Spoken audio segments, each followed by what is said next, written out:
દોસ્તો પાર્ટ 1 માં આપણે જરૂરી માહિતીઓ આપીશું। હેલો દોસ્તો, રોયલ આરોમાં આપનું હાર્દિક સ્વાગત છે। આજે આપણે મહત્વનો ટોપિક જોઈશું, મનુષ્યના શરીરમાં પાણીનું કેટલું મહત્વ છે। બ્રેનમાં 73%, બ્લડમાં 94%, કિડનીમાં 79%, મસલમાં 75%, આઈસમાં 95%, હાર્ટમાં 75%, લંગ્સમાં 83%, બોન્સમાં 31% પાણી રહેલું હોય છે। શુદ્ધ પાણી પીવાથી આપણને એસિડિટી, ગેસ, કબજિયાત, મોટાપો, diabetes, cholesterol, blood pressure, heart attack, cancer વગેરે જેવી રોગોમાં લાભદાયક થાય છે। ખોરાકમાં રહેલા પોષક તત્વોને ગ્રહણ કરવામાં મદદ કરે છે। શરીરમાં લોહીની પીએચને મેન્ટેન રહેવાથી શરીર કાયમી નિરોગી રહે છે। ચા, કોફી, ઠંડા પીણામાં રહેલા એસિડિક તત્વોનો નાશ કરે છે। યાદશક્તિમાં વધારો કરે છે। ચામડીના રોગો, માનસિક તણાવ, પથરી, ટીબી, અસ્થમા, માંસપેશીઓ જેવા રોગોમાં મદદરૂપ થાય છે। રોગ પ્રતિકારક શક્તિમાં વધારો કરે છે। ઘૂંટણના દુખાવા, સાંધાના દુખાવા વગેરે જેવા દુખાવાને દૂર કરે છે અને હાડકાં મજબૂત કરે છે। આપણે જોઈશું પાણી અને આરો વિશેની તમામ માહિતી। 4 ટોપિકમાં આપેલું છે। શું પાણી પીવા લાયક છે કે નહીં? બીજું, આરોનું પાણી પીવા લાયક છે કે નથી? ત્રીજું, આરો લેવું કે પ્યુરિફાઈડ લેવું? ચોથું, આરો કે પ્યુરિફાઈડ મશીન કયા પ્રકારનું લેવું? શું પાણી પીવા લાયક છે કે નહીં તે કેવી રીતે ખબર પડે? તે 3 રીતે આપણે માપી શકાય, TDS, pH અને ORP દ્વારા આપણે તેને માપી શકાય છે। પહેલું, TDS, ટોટલ ડિઝોલ્વ્ડ સોલિડ, પાણીની અંદર કેટલા પ્રમાણમાં ક્ષાર રહેલો છે તે TDS મીટર દ્વારા આપણે માપી શકાય છે। નદીના પાણીમાં ક્ષારનું પ્રમાણ ઓછું હોય છે, બોરના પાણીમાં ક્ષારનું પ્રમાણ વધારે હોય છે। 100 થી 150 TDS નું પાણી પીવા લાયક અને નિરોગી રાખે છે શરીરને। વધારે TDS નું પાણી પીવાથી પેટ, પથરી વગેરે જેવા રોગો વધુ થાય છે।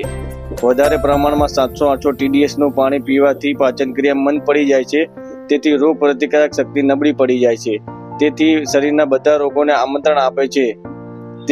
તેના કારણે આપણને ઘણા રોગો થાય છે। હવે બીજું જોઈશું pH ચાર્ટ તમે જોઈ શકો છો। pH ને 0 થી 14 વચ્ચે માપવામાં આવે છે। બધી ચીજ વસ્તુઓની pH હોય છે। 0 થી 7 નું pH નું પાણી એસિડિક હોય છે અને 7 pH નું પાણી તટસ્થ કહેવામાં આવે છે।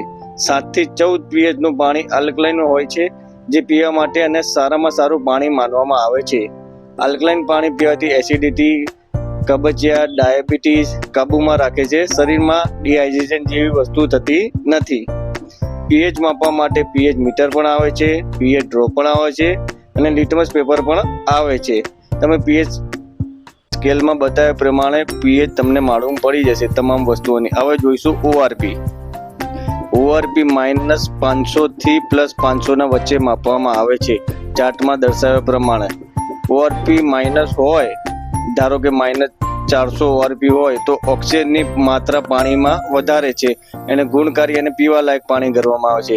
જો ORP પ્લસમાં હોય, જેમ કે 300-400 જેવા પ્લસમાં હોય, તો તે ઓક્સિજનની માત્રા તે પાણીમાં છે નહીં અને તે પાણી પીવા લાયક નથી અને બીમારીઓનું ઘરનું આમંત્રણ આપે છે। ORP ને ડ્રોપ દ્વારા અને ORP મીટર દ્વારા પણ માપી શકવામાં આવે છે।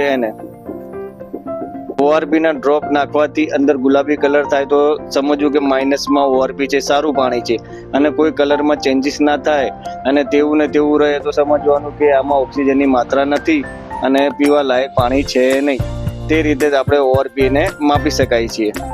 આ 3 પ્રકારે આપણને માલુમ પડે છે કે પાણી પીવા લાયક છે કે નથી, તે આપણે જાણી શકીએ છીએ।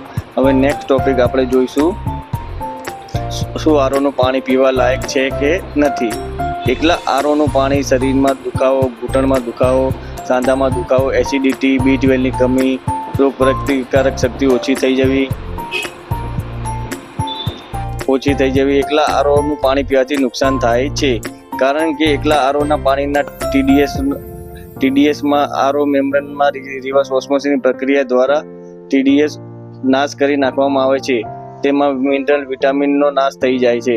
10 થી 20 TDS નો આસપાસનું પાણી થઈ જાય છે અને પાણી નુકસાનકારક અને બીમારીઓનું ઘર બની જાય છે।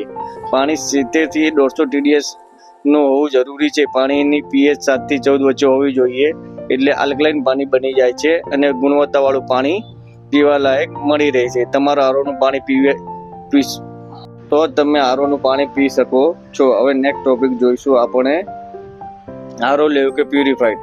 મિત્રો બધા કન્ફ્યુઝ થઈ જાય છે કે જ્યારે નવું મશીન ખરીદવા જાય છે ત્યારે આરો લેવું કે પ્યુરિફાઈડ લેવું. આગળના ટોપિકમાં આપણે જોયું આરોનું કન્ફ્યુઝન દૂર કરી દીધું છે. જે પણ બધી જગ્યાએ અલગ અલગ પ્રકારનું પાણી હોય છે ત્યારે શું કરવું? મિત્રો નદીના પાણીમાં ક્ષારનું પ્રમાણ ઓછું હોય છે અને પાણી 200 TDS ની આસપાસ હોય છે. પાણીમાં માટીની માત્રા વધારે હોય છે અને ગંધ જેવું હોય છે, એટલે પ્યુરિફાઈડ મશીન ખરીદવું જોઈએ.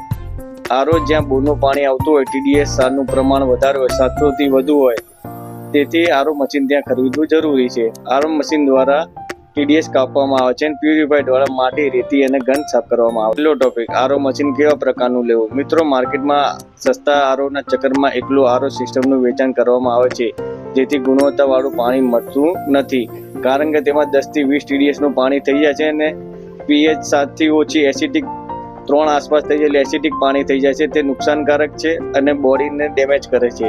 આરો મશીન ખરીદવું હોય તો આલ્કલાઇન ફિલ્ટર અને TDS કંટ્રોલર વાળું જ ખરીદવું, કારણ કે TDS કંટ્રોલર દ્વારા આપણે TDS 100 થી 150 આસપાસ સેટ કરી શકીએ છીએ અને આલ્કલાઇન ફિલ્ટર દ્વારા આપણને 7 અપ pH મળે છે, 8-9 આસપાસ, એટલે તે આલ્કલાઇન પાણી થઈ જાય છે અને ORP માઇનસમાં મળે છે.